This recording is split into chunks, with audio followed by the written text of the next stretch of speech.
ইবলিস সিজদা করলো না, সে তখন সেলফ রেসপেক্ট দেখায় নাই, বরং সে দেখাইছে কিবির, তাকাব্বুর, আত্ম অহংকার। রাসূলুল্লাহ সাল্লাল্লাহু আলাইহি ওয়াসাল্লাম কখনোই কাউকেই অসম্মান করতেন না। সে আসার পরে রাসূল সসম্মানে বসাইলেন এবং তাকে এই পরিমাণে ইজ্জত দিলেন যে কেউ যদি আবু সুফিয়ানের ঘরে আশ্রয় নেয় তার রক্ত আমাদের জন্য হারাম।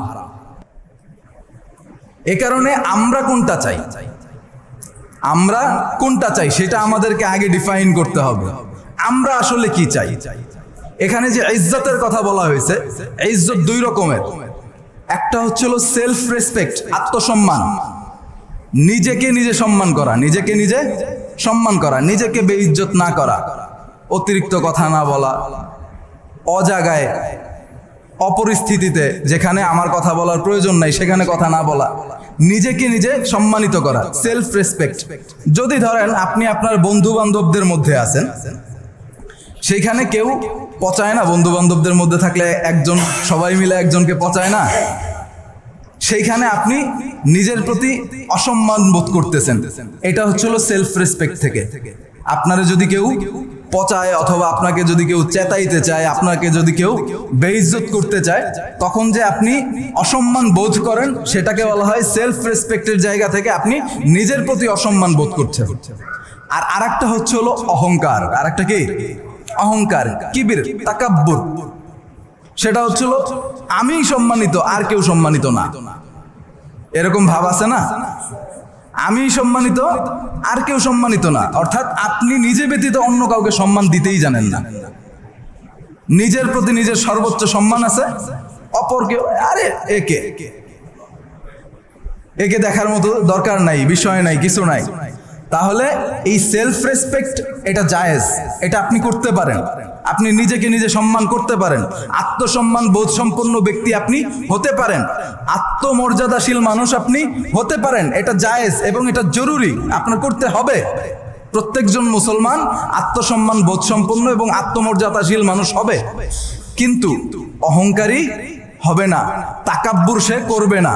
অর্থাৎ আমি একাই বড় আর কেউ বড় না, এরকম কনসেপ্ট রাখা যাবে না। আমাদের দিল থেকে তাকাব্বুরটাকে বের করে দিতে হবে। এখানে যদি আমরা উদাহরণ দিতে যাই তাহলে আপনি দেখবেন দুইটা জিনিস। হযরত আমাদের আদি পিতা হযরত আদম নবীনা আলাইহিস সালাতু ওয়াস সালাম, তাকে যে আল্লাহ তাআলা সম্মানটা দিয়েছিলেন সেটা ছিল তার ব্যক্তিগত সম্মান, আত্মসম্মান। কিন্তু যখন তাকে শ্রেষ্ঠত্ব দান করে ইবলিসকে বললেন যে তুমি সহ সকল ফেরেশতা এবং সকল সৃষ্টিকুল যারা আমার সামনে আছো সবাই আদমকে সিজদা করো। কি করো? সিজদা করো। তখন সবাই সিজদা করলো না কে? ইবলিস। ইবলিস সিজদা করলো না। কেন? সে তখন সেলফ রেসপেক্ট দেখায় নাই, বরং সে দেখাইছে কিবির, তাকাব্বুর, আত্ম অহংকার। সে কি দেখাইছে? আত্ম অহংকার। সে খেয়াল করছে যে আমি তো বড়, আমাকে আগুন থেকে বানানো হয়েছে। আগুন যদি জ্বালায় দেওয়া হয়, আগুনের শিখা কি নিচের দিকে যায় না উপরের দিকে? উপরের দিকে। সে বলে যে আমি তো বড়, আমাকে আগুন থেকে বানানো হয়েছে, আমাকে জ্বালাই দিলে তো আমি উপরের দিকে যাই। আর আদমকে মাটি দিয়ে বানানো হয়েছে, মাটি যদি এখান থেকে ছেড়ে দেন উপরে যাবে না নিচে? নিচে যাবে। তাহলে সিজদা তো আদমের করার কথা, সিজদা আমাকে কেন করতে বলতেছে? সে যুক্তিতে চলে গেছে। সে যুক্তিতে চলে গিয়া সে বলছে যে না, আমি সিজদা করতে পারবো না। আল্লাহ বলতেছেন আমি হুকুম করছি তোমাকে, তুমি সিজদা করো। তখন বলতেছে না, আল্লাহ আপনার এই হুকুমটা ভুল হয়েছে। নাউজুবিল্লাহ। সে আল্লাহ তাআলার ভুল ধরতে চলে গেছে। সে বলতেছে আল্লাহ তাআলার ভুল হয়েছে। আসলে কি আল্লাহ তাআলার ভুল হয়েছে? নাউজুবিল্লাহ, কখনোই সম্ভব না। আল্লাহ তাআলা বলেছেন আমি জুলুমকে আমার নিজের জন্য সবার আগে হারাম করেছি। আল্লাহ তাআলা কখনোই জুলুম করতে পারেন না। জুলুম আল্লাহ তাআলার জন্য হারাম। আল্লাহ বলছেন আমি নিজের জন্য সবার আগে জুলুমকে হারাম করেছি এবং সকল মানুষের জন্য জুলুম করাকে হারাম করেছি। এই কারণে আমরা যখন মোনাজাতে পড়ি রব্বানা যালামনা আনফুসানা করি না, হে আল্লাহ আমি আমার নফসের উপরে জুলুম করে ফেলছি, আমাকে মাফ করে দাও। আপনি যদি আমাকে মাফ না করেন, মাফ করার মতো অন্য কেউ নাই। ওয়া ইল্লাম তাগফির লানা ওয়া তারহামনা লানাকুনান্না মিনাল খাসিরিন। আপনি যদি না মাফ করেন তাহলে আমি ক্ষতিগ্রস্ত হয়ে যাব। সেই হিসেবে আমরা জুলুম না নিজের উপরে করব না অন্য কারোর উপরে করব। শয়তান নিজের উপরে জুলুম করে আল্লাহ তাআলার হুকুমকে অস্বীকার করে সে আত্ম অহংকারী হয়ে চিরতরে লানতের মালা গলায় নিয়ে আল্লাহ তাআলার রহমতের সীমানা থেকে বের হয়ে গেছে। তাহলে এই যে ইজ্জত দেনেওয়ালা, এই যে জিল্লত দেনেওয়ালা আল্লাহ, আমরা বর্তমানে এই আয়াতের শানে নুজুলের মধ্যে দিয়ে যাইতেছি। আমরা বর্তমান সময়ে কি করতেছি? এই যে আল্লাহ তাআলা ইজ্জত দেনেওয়ালা, দোর্দণ্ড প্রতাপের সাথে আমাদের উপরে ক্ষমতাবান ছিলেন, তাদের মধ্যে এই যে আজকের এই আয়াতের সকল সিমটম পাওয়া যায় কিনা? কিন্তু আল্লাহ তাআলা বলছেন কি, আমি যাকে চাই বাদশাহী দেই, আমি যার থেকে চাই বাদশাহী ছিনায়া নেই, আমি যাকে চাই ইজ্জত দেই, আমি যাকে চাই জিল্লত দেই, অপমানিত করি। তাহলে আমরা যদি আল্লাহ তাআলার ইজ্জতের মুহতাজ হই তাহলে আমাদেরকে কি করতে হবে? আমরা সেলফ রেসপেক্ট রাখবো, আত্মসম্মান রাখবো, কিন্তু কিবির রাখবো না, অহংকার আমাদের মধ্যে রাখা যাবে না।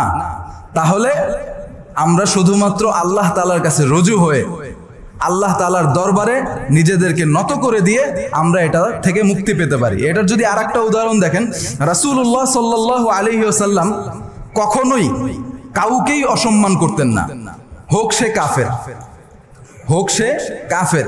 রাসূলুল্লাহ সাল্লাল্লাহু আলাইহি ওয়াসাল্লামের দরবারে অনেক লোকজন আসতো, একদম গ্রাম্য বেদুইন থেকে শুরু করে যে একদম গ্রামীণ বুদ্ধু, একদম কোনো আচার শিষ্টাচার জানে না, এরকম ব্যক্তিরাও আসতো।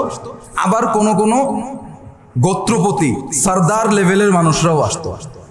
রাসূলুল্লাহ সাল্লাল্লাহু আলাইহি ওয়াসাল্লাম সবাইকেই নিজের কাছে বসতে দিতেন, কাউকে সামনে বসাতেন, কাউকে ইজ্জত করে নিজের পাশে বসাইতেন। আবার এমনও ইজ্জত কাউকে কাউকে করতেন যে রাসূল নিজের শরীরের চাদর খুলে দিয়ে বিছায়া দিয়ে, শরীরের চাদর খুলে মাটিতে বিছায়া দিয়ে ওই চাদরের উপরে বসতে দিতেন, ইজ্জত করতেন। এখানে আমরা যদি ঘটনা দেখি, সারাটা জীবন আবু সুফিয়ান ইসলামের দুশমনী করতে করতেই কাটাইছেন, কিন্তু তিনি সরদার ছিলেন। কি ছিলেন? সরদার ছিলেন। তিনি কুরাইশদের নেতৃত্ব দিতে দিতেই বড় হইছেন, চলছেন, নিজের জীবনটা কাটাই দিছেন। আমরা যদি আমাদের প্রেক্ষাপট হিসাব করি, আমরা আমাদের বিরোধী মতকে দমন করার জন্য, আমাদের বিরোধী পক্ষকে দমন করার জন্য তার ইজ্জত সম্মান কিচ্ছু দেখি না, তাকে জিল্লত করতে গিয়ে তার জীবনটাকেই আমরা নষ্ট করে দেই। কিন্তু রাসূলুল্লাহ সাল্লাল্লাহু আলাইহি ওয়াসাল্লাম যখন মক্কা বিজয়ের সময় হইল, সারাটা জীবন যে ব্যক্তি ইসলামের বিরোধিতা করতে করতে সে সারা নিজের জীবনটাই কাটায় দিল, সেই আবু সুফিয়ানকে রাসূলুল্লাহ সাল্লাল্লাহু আলাইহি ওয়াসাল্লামের চাচা আব্বাস রাদিয়াল্লাহু আনহু গিয়ে বললেন যে এখন তো তোমাদের আর সময় নাই, সুযোগ নাই, তুমি এখন চাইলেও মুহাম্মদ সাল্লাল্লাহু আলাইহি ওয়াসাল্লামের বিরুদ্ধে যুদ্ধ করে জিততে পারবা না, তার কাছে পরাজয় এটা স্বীকৃত, তোমার পরাজিত হইতেই হবে, অতএব তোমার আর কোনো চান্স নাই, তুমি ইসলাম গ্রহণ করো। সে যেহেতু সম্মানী লোক ছিল, এ কারণে সে চিন্তা করলো যে না, এখন তো আর বার্গেটিং করে লাভ নাই, এখন তো আর ঘাড়তারামি করে লাভ নাই, এখন আমাকে ইসলাম গ্রহণ করতেই হবে। রাসূল যদি চাইতেন, ওই সময় রাসূল ছিলেন ওই সময়কার মক্কার জন্য বা আরবের জন্য পাওয়ারফুল পারসন, রাসূল যদি চাইতেন তাকে তো রাসূলের পায়ের নিচে আইনা ফালাইতে পারতেন না, কিন্তু না, তাকে সে আসার পরে রাসূল সসম্মানে বসাইলেন এবং তাকে এই পরিমাণে ইজ্জত দিলেন যে কেউ যদি আবু সুফিয়ানের ঘরে আশ্রয় নেয় তার রক্ত আমাদের জন্য হারাম। কট্টর কাফের ছিল আবু সুফিয়ান রাদিয়াল্লাহু আনহু। এখন কিন্তু আবু সুফিয়ান বলা যাবে না, তিনি সাহাবী ছিলেন। তিনি কি ছিলেন? সাহাবী ছিলেন, কিন্তু সারাটা জীবন কাটাই দিয়েছেন ইসলামের বিরোধিতা করতে করতে। তাকে রাসূল চাইলে কিন্তু যে কোনো রকমের বেইজ্জত করতে পারতেন, কিন্তু রাসূল কিছুই করলেন না। তাকে কি করলেন? একদম সুন্দরভাবে আইনা এমনটা ইজ্জত দিলেন যে আবু সুফিয়ানের ঘরে যদি কেউ আশ্রয় নেয় তার রক্ত মুসলমানের জন্য হারাম, অর্থাৎ তাকে হত্যা করা হবে না, সে নিরাপদ। এবং কাবা হেরেমের মধ্যে যদি কেউ আশ্রয় নেয় তাকে হত্যা করা হবে না, সে নিরাপদ। তাহলে কি পরিমাণ সম্মানটা দিয়েছে, যেখানে হেরেমে প্রবেশ করলে সে নিরাপদ, আবার আবু সুফিয়ানের ঘরে প্রবেশ করলেও সে নিরাপদ। তাহলে এই সম্মানটা রাসূলুল্লাহ সাল্লাল্লাহু আলাইহি ওয়াসাল্লাম দিয়েছেন। পাশাপাশি দেখেন, মুসলমানদের প্রাথমিক বিপর্যয়ের মধ্য থেকে অন্যতম একটি বিপর্যয় ছিল গজওয়ায়ে উহুদের যুদ্ধের সময়। ওই সময়টাতে বিপর্যয়ের মূল ব্যক্তি, মূল কারণ ছিলেন হযরত খালিদ ইবনে ওয়ালিদ রাদিয়াল্লাহু আনহু, যাকে রাসূলুল্লাহ সাল্লাল্লাহু আলাইহি ওয়াসাল্লাম পরবর্তীতে সাইফুম মিন সুয়ুফিল্লাহ, আল্লাহ তাআলার তরবারি সমূহের মধ্য থেকে একটা তরবারি হিসেবে ঘোষণা করেছেন। তিনি খুব সম্ভ্রান্ত মানুষ ছিলেন, তাকে সম্মানী মানুষ ছিলেন। সে উহুদে আমাদেরকে করছে, হুদাইবিয়ার সন্ধিতে মুসলমানদের বিরুদ্ধে ছিল, কিন্তু মক্কা বিজয়ের পূর্বে সে নিজের ইচ্ছায় ইসলাম ধর্ম গ্রহণ করেন। ইসলাম গ্রহণ করেন কিভাবে? তাকে গিয়ে মক্কার আরো একজন তার বন্ধু লেভেলের সম্মানিত আরেকজন মানুষ গিয়ে তাকে বলতেছেন যে রাসূলুল্লাহ সাল্লাল্লাহু আলাইহি ওয়াসাল্লাম বলছেন যে খালিদ ইবনে ওয়ালিদ সে তো একজন সমজদার, বিজ্ঞ এবং সম্মানীয় মানুষ, সে এখনো পর্যন্ত কিভাবে ইসলামের সত্যতা অনুধাবন না করে, এখনো পর্যন্ত কিভাবে সে ইসলাম গ্রহণ না করে থাকতে পারে, এটা আমার বুঝে আসে না। অর্থাৎ সম্মানী মানুষকে সবসময় যে আপনি চর থাপ্পড় দিয়ে বেইজ্জত করে তাদেরকে সোজা করতে পারবেন, বিষয়টা কিন্তু তেমন না। সম্মানী মানুষকে কথার মাধ্যমে, ভালো বুঝ দেওয়ার মাধ্যমে তাদেরকে কিন্তু ভালো পথে ফিরিয়ে নিয়ে আসা যায়। এইভাবে রাসূলুল্লাহ সাল্লাল্লাহু আলাইহি ওয়াসাল্লাম বললেন যে খালিদ ইবনে ওয়ালিদ সে তো একজন আত্মসম্মান বোধ সম্পন্ন মানুষ, সে আত্মমর্যাদাশীল মানুষ, সে কিভাবে পারে যে এখনো পর্যন্ত ইসলাম গ্রহণ না করে থাকতে, এটা আমার বুঝে আসে না। এটা যখন খালিদ ইবনে ওয়ালিদ রাদিয়াল্লাহু আনহুকে বললেন, মক্কা বিজয়ের পূর্বে তিনি চলে গেলেন আমর ইবনুল আস রাদিয়াল্লাহু আনহু সহ একটা 3-4-5 জনের কাফেলা নিয়ে মদিনায় চলে গেলেন। রাসূলুল্লাহ সাল্লাল্লাহু আলাইহি ওয়াসাল্লামের দরবারে গিয়ে হাত রেখে তিনি ইসলাম ধর্ম গ্রহণ করলেন। তাহলে আমাদের এই বিষয়গুলো খুব ভাবনীয়। কোরআনের প্রত্যেকটা আয়াত, প্রত্যেকটা হাদিস রাসূলুল্লাহ সাল্লাল্লাহু আলাইহি ওয়াসাল্লামের আমাদের জীবনের জন্য এক একটা বড় রকমের পাথেয়। আমরা যদি সেগুলো সম্পর্কে নাই জানি, আমরা যদি সেগুলো অনুধাবন নাই করতে পারি, আমাদের জীবনে ফিট করা সম্ভব